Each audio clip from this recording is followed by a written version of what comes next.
ہی ہے آرزو تعلیم قرآن عام ہو جائے، ہر ایک پرچم سے اونچا پرچم اسلام ہو جائے۔ الحمدللہ رب العالمین والصلاة والسلام علی خاتم النبیین، اما بعد فاعوذ باللہ من الشیطان الرجیم، بسم اللہ الرحمن الرحیم، الصلاة والسلام علیک یا رسول اللہ وعلی آلک واصحابک یا حبیب اللہ، الصلاة والسلام علیک یا نبی اللہ وعلی آلک واصحابک یا نور اللہ۔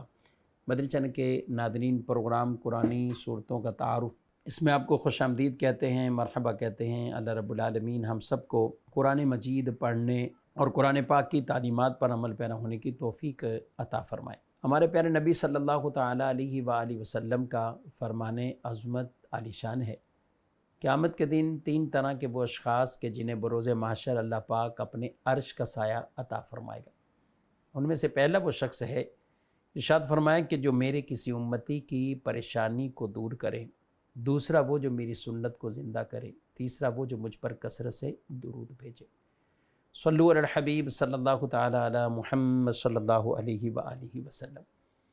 ناظرین کرام، اس پروگرام میں باقاعدہ ایک صورت مبارکہ، اس کا تعارف، پس منظر، یہ ہم سیکھنے سمجھنے کی کوشش کرتے ہیں، اور الحمدللہ یہ سلسلہ بالترتیب جاری ہے اور قرآن مجید کی آخری صورتوں تک یہ سلسلہ پہنچا ہے۔ آج جس سورہ مبارکہ کا تعارف وہ سورۃ النصر ہے۔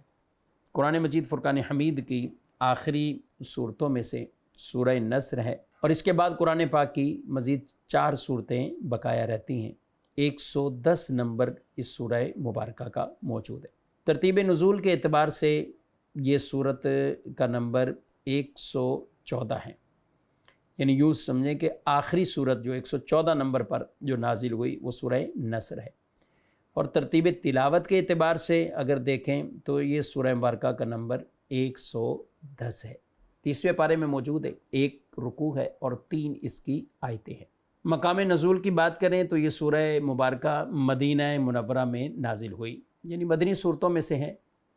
ہجرت سے جو کچھ قبل نازل ہوا وہ مکی صورت، اور ہجرت کے بعد جو نازل ہوا وہ مدنی صورت کہلاتا ہے۔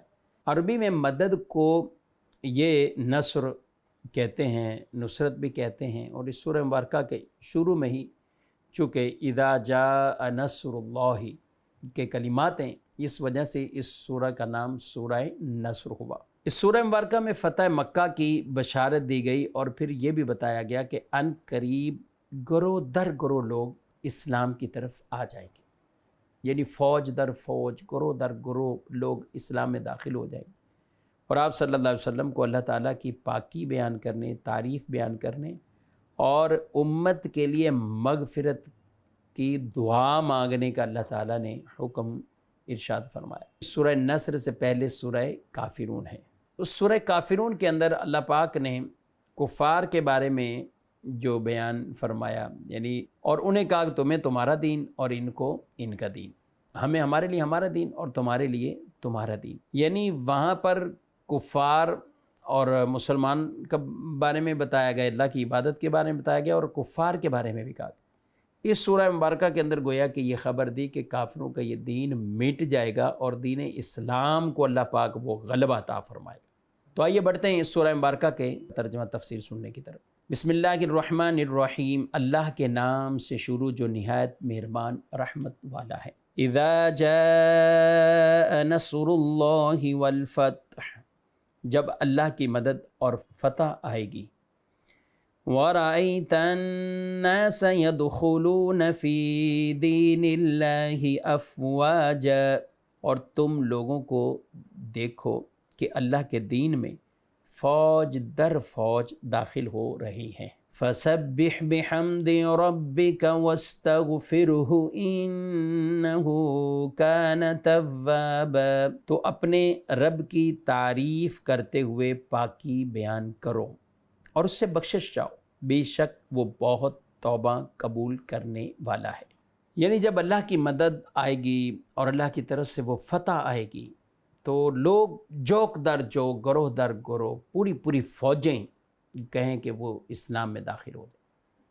اب جب اسلام کو یہ غلبہ ملے گا، سبحان اللہ، آگے حکم دیا کہ اللہ کی پاکی بیان کرو، اللہ کی حمد کرو، اللہ کی پاکی بیان کرو اور رب کی بارگاہ میں استغفار کرو۔ اب یہاں پر فتح سے کیا مراد؟ دو طرح کے قول بیان کیے۔ ایک تو یہ کہ یہاں فتح سے مراد فتح مکہ، اور ایک قول یہ ہے کہ عام فتوحات مراد ہے، کہ اتنی بکثرت سے فتوحات ہوں گی تو وہ مراد۔ اور جب اتنے لوگوں کا غلبہ اسلام کی طرف آ جائے گا تو پھر بھی کیا کرنا ہے؟ اللہ کی تسبیح بیان کرنی، اللہ سے استغفار کرنا، کیونکہ مقصد کیا تھا کہ لوگوں کو شرک سے، کفر سے ہٹا کر اللہ کے بندے بنانا اور اللہ کی عبادت کی طرف لانا۔ تو جب اسلام کو اللہ غلبہ دے دے گا، فتح دے دے گا، تو پھر وہ مقصد نہیں بھولنا، بلکہ اسی طرف اپنے آپ کو راغب رکھنا ہے اور اس طرف اپنے آپ کو لگانا ہے۔ یاد رکھیں ناظرین کرام، اس سورہ مبارکہ کا جب نزول ہوا ہے تو خوشی والی بات کہ اللہ پاک اتنی فتوحات عطا فرما رہا ہے اور فوج در فوج، قبیلے در قبیلے اسلام میں آ رہے، تو ساتھ ہی رسول اللہ صلی اللہ علیہ وسلم نے ایک بات بھی ارشاد فرما دی کہ آپ نے اسی سورہ مبارکہ سے اپنے دنیا سے وصال فرمانے کا بھی، یعنی وہ بھی خبر دے دی کہ گویا کہ اس سال وصال ہو جانا ہے۔ تو یہی حجۃ الوداع کے موقع پر، اور اس کے بعد آپ وہی سال چل رہا تھا کہ آپ دنیا سے پردہ فرما گئے۔ اس کی وجہ یہ بیان کی گئی کہ آپ صلی اللہ علیہ وسلم پر جب اللہ نے یہ نازل فرمایا کہ اب فتوحات، اللہ کی مدد، نصرت، سب کچھ اب مل گیا، تو لوگ تو اتنے اسلام کی طرف آ جائیں گے، تو نبی کے دنیا میں آنے کے جو مقاصد ہیں وہ پورے ہوئے۔ تو اللہ پاک پھر نبی کی روح کو قبض فرمانے کا وہ حکم ارشاد فرما دیتا ہے، یعنی مقصد پورا ہو گیا کہ اب لوگ غلبہ ہو گیا، اسلام کی طرف آ گئے۔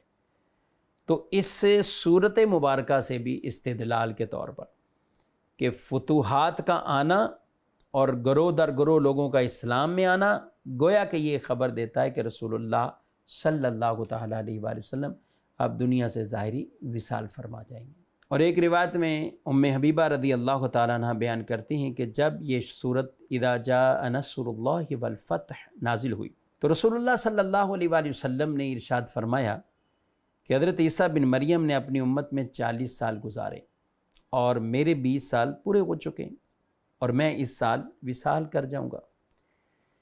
حضرت سیدہ کائنات بی بی فاطمہ زہرا رضی اللہ تعالیٰ عنہ آپ رونے لگ جاتی ہیں، تو رسول اللہ صلی اللہ علیہ وسلم نے فرمایا میری اہل بیت میں سے سب سے پہلے تم مجھ سے ملو گی۔ آپ مسکرانے لگی۔ اللہ اکبر۔ ناظرین کرام ذرا غور کریں، یعنی یہاں پر ایک طرح کا بی بی فاطمہ رضی اللہ تعالیٰ عنہ، ان کو بھی ان کے وصال، ان کے انتقال، فوت ہونے کا وقت بتایا جا رہا ہے، لیکن وہ خوش ہوئیں، کیوں کہ میری ملاقات حضور سے پہلے ہو جائے گی۔ نبی پاک علیہ السلام کی حیات طیبہ 63 برس، 40 برس اعلان نبوت سے پہلے اور 23 برس اعلان نبوت کے بعد۔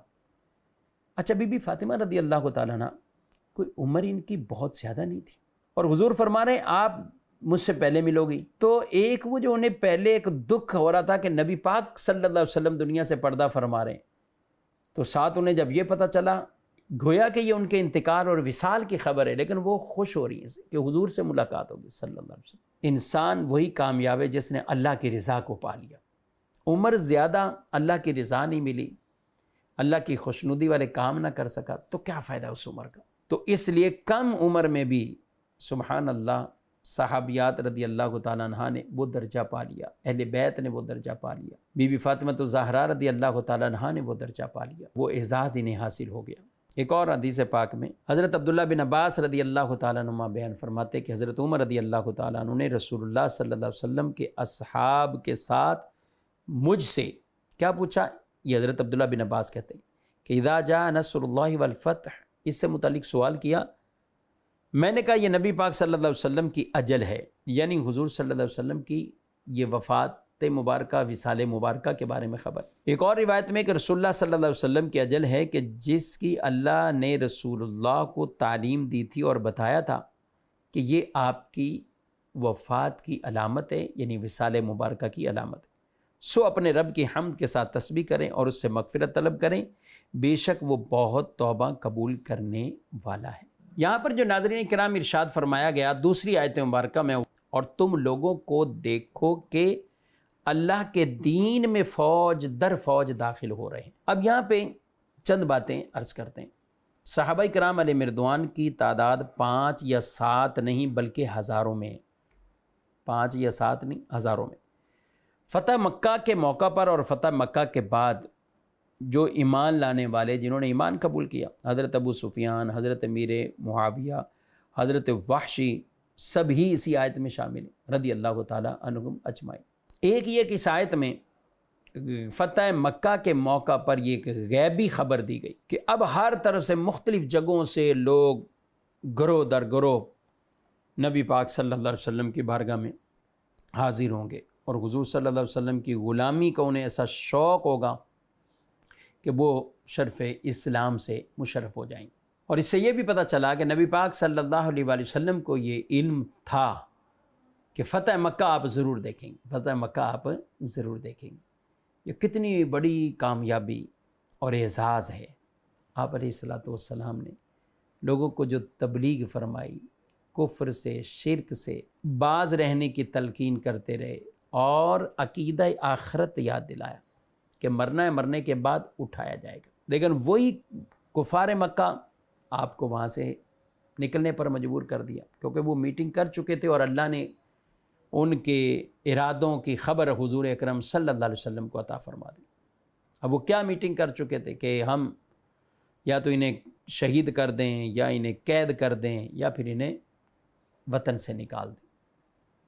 لیکن آپ صلی اللہ تعالیٰ علیہ وسلم ہجرت کر کے گئے، اور اللہ پاک نے ایسی بعد میں برکات عطا فرمائی، ایسی فتوحات عطا فرمائی کہ ابتدا میں تو ہجرت ہوئی، اور ہجرت کے موقع پر تو جو مسلمان تھے ان کی تعداد تو چند سو میں تھی، ہزاروں میں نہیں تھی، چند سو میں تھی۔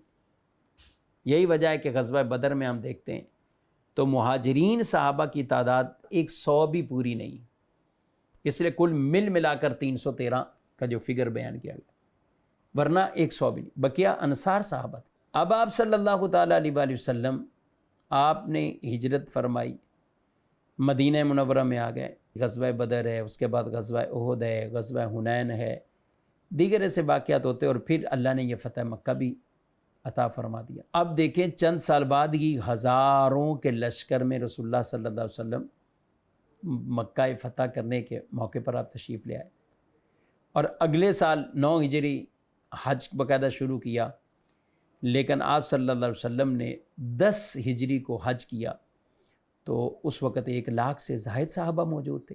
تو کتنی اللہ نے اس میں گروہ در گروہ اور ایسی خاص برکتیں رکھی۔ یعنی فتح مکہ سے پہلے جب ہجرت ہوئی ہے تو چند سو ہجرت کر رہے ہیں، لیکن اب 1 لاکھ سے زائد صرف 10 سال کے اندر، 13 سال کی وہ زندگی اور ادھر 10 سال کی زندگی، سبحان اللہ۔ آگے تیسری آیت مبارکہ میں جو اللہ پاک نے پھر پاکی اور تسبیح بیان کرنے کا حکم دیا، فَسَبِّحْ بِحَمْدِ رَبِّكَ وَاسْتَغْفِرْهُ، تو اپنے رب کی تعریف کرتے ہوئے اس کی پاکی بیان کرو اور اس سے بخشش چاہو۔ اب یہ جب سورہ مبارکہ نازل ہوئی تو نبی پاک صلی اللہ علیہ وسلم پھر سبحان اللہ و بحمدہ استغفر اللہ و اتوب الیہ کی بہت کثرت فرمائی۔ اب یہ سبحان اللہ و بحمدہ، یہ سبحان اللہ تسبیح ہے، و بحمدہ یہ اللہ کی حمد ہے۔ مطلب تسبیح کا معنی یہ ہوتا ہے کہ اللہ تعالیٰ کی ان چیزوں سے تنزیہ، یعنی پاک ہونا بیان کرنا جو اس کی شان کے لائق نہیں، اور حمد کا معنی یہ ہے کہ اللہ تعالیٰ کی صفات کمالیہ بیان کرنا اور اللہ تعالیٰ کی ان کلمات سے ثنا کرنا جس کی اس نے آپ کو تعلیم دی ہے۔ یعنی سبحان اللہ یعنی اللہ تعالیٰ ان چیزوں سے پاک ہے، اللہ کی شان کے لائق نہیں، اور حمد جو کمالات بیان کرنا، تو حمد یہ گویا کہ کمالات، وہ صفات، وہ شانیں بیان کرنا، اور سبحان سے اللہ تعالیٰ جن چیزوں سے پاک ہے، عیب سے، عیوب سے، ان چیزوں سے پاک ہے، تو وہ تسبیح کہلاتی۔ تو آدمی جب پڑھتا ہے سبحان اللہ و بحمدہ، تو یہ ایسے 2 مبارک کلمے ہیں کہ تسبیح بھی ہے اور اللہ کی حمد بھی ہے۔ اما عائشہ صدیقہ رضی اللہ تعالیٰ عنہ بیان کرتی کہ رسول اللہ صلی اللہ علیہ وسلم یہ بہت زیادہ پڑھا کرتے تھے۔ کیا پڑھتے تھے؟ سبحان اللہ و بحمدہ استغفر اللہ و اتوب الیہ۔ کہا کہ میں نے کہا یا رسول اللہ صلی اللہ علیہ وسلم، میں دیکھتی ہوں کہ آپ یہ بہت زیادہ پڑھتے ہیں، سبحان اللہ و بحمدہ استغفر اللہ و اتوب الیہ۔ آپ نے فرمایا مجھے رب نے یہ خبر دی ہے کہ میں ان قریب اپنی امت میں ایک علامت دیکھوں گا، پس جب وہ علامت دیکھ لوں گا تو میں بکثرت پڑھوں سبحان اللہ و بحمدہ استغفر اللہ و اتوب الیہ۔ فرمایا پس بے شک میں نے وہ علامت دیکھ لی، اور وہ علامت کیا ہے؟ اذا جاء نصر اللہ والفتح، سبحان اللہ، کہ اللہ کی مدد اور وہ فتح، تو پھر اب اللہ کی تسبیح اور اللہ کی حمد اور اللہ کی بارگاہ میں استغفار۔ حضرت ام سلمہ رضی اللہ تعالیٰ عنہ بیان کرتی ہیں کہ سورہ نصر کے نازل ہونے کے بعد نبی پاک علیہ السلام اپنی زندگی کے آخر میں تسبیح استغفار بہت زیادہ کرتے تھے۔ جب بھی آپ کھڑے ہوتے، بیٹھتے، آتے جاتے، آپ پڑھتے سبحان اللہ و بحمدہ استغفر اللہ و اتوب الیہ۔ اور یہ یاد رکھیں نبی پاک علیہ السلام 70 مرتبہ دن میں استغفار فرمایا کرتے تھے، اور کبھی کبھی واضح ایسی کہ 100 مرتبہ آپ اللہ سے استغفار کرتے۔ استغفار یہ ذکر الہی بھی ہے، اور اللہ سے مغفرت طلب کرنا، یعنی امت کے لیے مغفرت طلب کرنا۔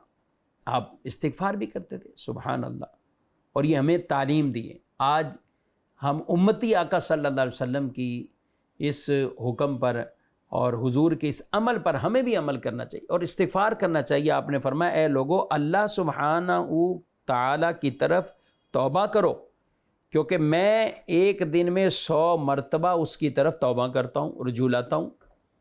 حالانکہ آپ معصوم، سید المعصومین، تمام نبیوں کے سردار ہیں، اور سارے نبی معصوم، سارے فرشتے معصوم۔ تو یہ استغفار تعلیم امت کے لیے، یہ استغفار امت کی مغفرت چاہنے کے لیے، اور یہ استغفار اللہ کی بارگاہ میں قرب حاصل کرنے کے لیے، رب کی بارگاہ میں درجات کی بلندی کے لیے۔ تو مجھے اور آپ کو کتنا استغفار کرنا چاہیے؟ ہمیں بھی چاہیے کہ کثرت سے ہم استغفار کریں، اللہ سے معافی مانگیں۔ حضرت عبداللہ بن عمر رضی اللہ تعالیٰ عنہ سے مروی ہے کہ یہ سورت حجۃ الوداع میں مینا کے مقام پر نازل ہوئی۔ اس کے بعد آیت مبارکہ الیوم اکملت لکم دینکم نازل ہوئی۔ اس کے نازل ہونے کے بعد 80 دن حضور پر نور صلی اللہ علیہ وسلم دنیا میں تشریف فرما رہے، اس کے نازل ہونے کے بعد۔ پھر آیت کلالہ نازل ہوئی۔ اس کے بعد حضور اقدس صلی اللہ علیہ وسلم 50 دن دنیا میں تشریف فرما رہے۔ پھر آیت نازل ہوئی وَاتَّقُوا يَوْمًا تُرْجَعُونَ فِيهِ إِلَى اللَّهِ، یہ نازل ہوئی۔ تو اس کے بعد حضور اکرم صلی اللہ علیہ وسلم 21 دن یا 7 دن دنیا میں تشریف فرما رہے، پھر آپ دنیا سے ظاہری وصال فرما گئے۔ اور یہی وجہ ہے کہ یہ آیت مبارکہ وَاتَّقُوا يَوْمًا تُرْجَعُونَ فِيهِ إِلَى اللَّهِ، اس کو سب سے آخری آیت شمار کیا گیا ہے۔ اور اس صورت یعنی سورہ نصر کے نازل ہونے کے بعد صحابہ یہ جان گئے دین کامل ہو گیا اور دین تمام ہو گیا، تو اب رسول اللہ صلی اللہ علیہ وسلم دنیا میں زیادہ عرصہ تشریف فرما نہیں رہیں گے۔ حضرت عمر رضی اللہ تعالیٰ عنہ یہ سورت سن کر آپ اسی خیال سے روئے۔ مروی ہے کہ سورت کے نازل ہونے کے بعد سرکار صلی اللہ علیہ وسلم نے ایک خطبہ ارشاد فرمایا۔ کیا فرمایا؟ کہ ایک بندے کو اللہ تعالیٰ نے اختیار دیا ہے، چاہے دنیا میں رہے، چاہے اس کی ملاقات قبول کرے، چاہے دنیا میں رہے، چاہے اس کی ملاقات یعنی اللہ کی ملاقات قبول کرے۔ اس بندے نے اللہ کی ملاقات اختیار کر لی۔ یہ سن کر صدیق اکبر رضی اللہ تعالی عنہ نے عرض کی یا رسول اللہ، آپ پر ہماری جانیں، ہمارے مال، ہمارے آبا، ہماری اولادیں سب قربان ہیں۔ یعنی وہ سمجھ گئے کہ یہ رسول اللہ صلی اللہ علیہ وسلم جو ذکر کر رہے ہیں کہ بندے کو جو اللہ نے اختیار دیا، تو اس سے مراد حضور علیہ السلام کی ذات ہے۔ رب نے یہ اختیار دیا کہ محبوب جتنا دنیا میں رہنا ہے اور بھی بڑھ سکتی ہے، لیکن حضور نے اللہ کی ملاقات کو پسند فرمایا، اسلام کو غلبہ ملا، لیکن حضور اسلام آخرت کی طرف، اللہ کی طرف خود بھی متوجہ رہے اور امت کو بھی متوجہ کیا۔ آج ہمیں بھی اپنی خوشیوں میں، ترقیوں میں سب کچھ یہ بھول نہیں جانا چاہیے، بلکہ اللہ کی طرف اپنے آپ کو متوجہ رکھیں اور تسبیح بھی کریں، حمد بھی کریں، استغفار بھی کریں۔ اللہ تعالیٰ سورہ نصر کا فیضان ہمیں عطا فرمائے، برکتیں عطا فرمائے، قرآن پڑھنے کی توفیق دے اور قرآن سمجھنے اور قرآن پر عمل پیرا ہونے کی ہم سب کو توفیق دے۔ آمین بجاہ النبی الامین صلی اللہ علیہ وسلم۔ یہی ہے آرزو تعلیم قرآن پرچم سے اونچا پرچم اسلام ہو جائے۔